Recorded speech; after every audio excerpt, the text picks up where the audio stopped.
We have a lot of freedom. Like, you're allowed to make a bunch of crap about the president and post it, and then nothing's going to happen to you here in the United States, right? Yet we complain about not having rights. We complain about suppression here in the United States. And I'm like, yeah, I don't think you've really seen, the kind of suppression that you're talking about. And in some ways, it's almost cool to hate on the United States as an American nowadays, especially if you're in the younger ages.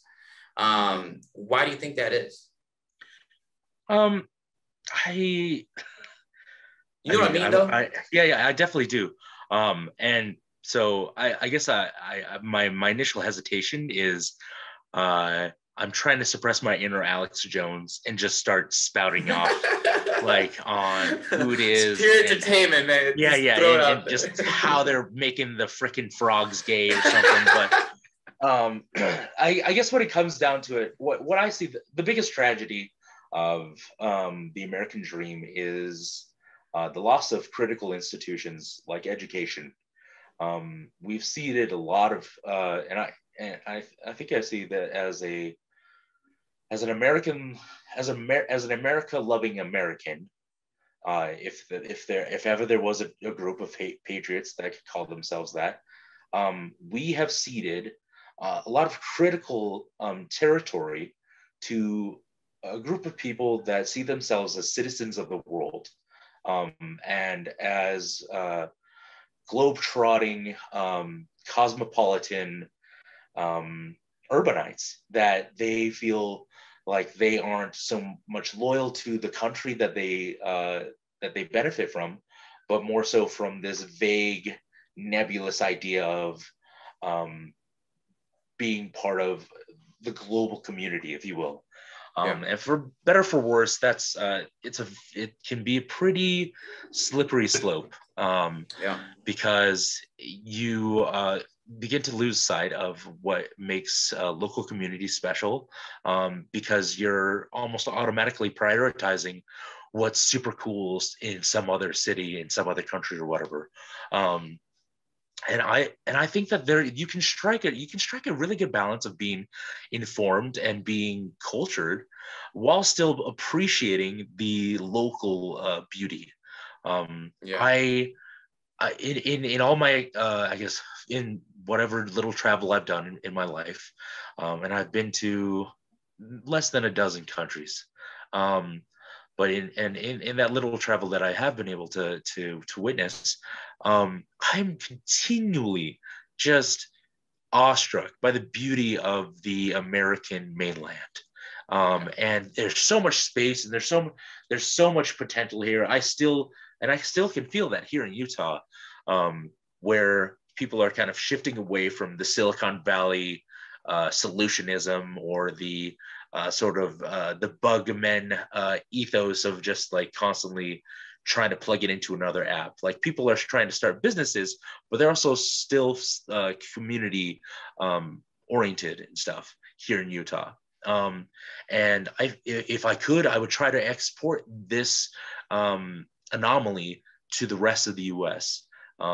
Because I feel like it strikes the balance of altruism or tolerance, as well as traditionalism and patriotism. So I guess in the end, wow, this is really, really bad tangent. I apologize, Lucas. No, man, no. This is exactly where. Yeah, this is good. Please give me the whole thing. I guess what I was trying to get around to saying was that the reason why kids think it's super cool and edgy, and they have increasingly so throughout the generations, to hate on this country that they're living in, is because they're spending the majority of their time away from families, and they're doing it in schools that are administrated by bureaucrats, a growing glut of bureaucrats that are loyal to unions, or that are loyal to specific political ideologies. And I just remember thinking it was so silly, both at Skyline High School. I don't know what it was like down in Issaquah, but But like at Skyline High School, I just thought it was silly that I was constantly defending America, or I was defending this country that I just barely become a citizen and stuff. And like, and you know what? I think there's something that can be learned from I guess both sides of this discussion. I guess the more cosmopolitan left and the more locally oriented right, and that we could still have a very productive dialogue going on.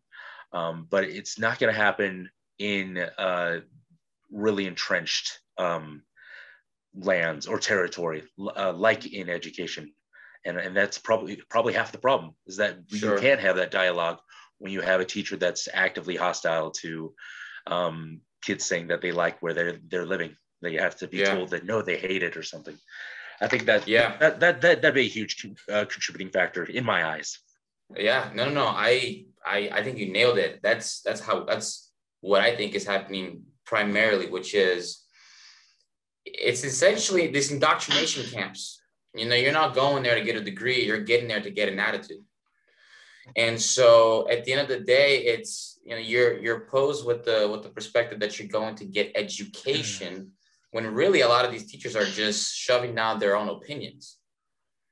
And I think this is the line that we've completely have screwed up when it comes down to journalism and when it comes down to teachers nowadays, is nobody's actually giving the information. They're coming in with their prerequisites and their emotions and their feelings that they've acquired over the years, and treating it as if it's facts.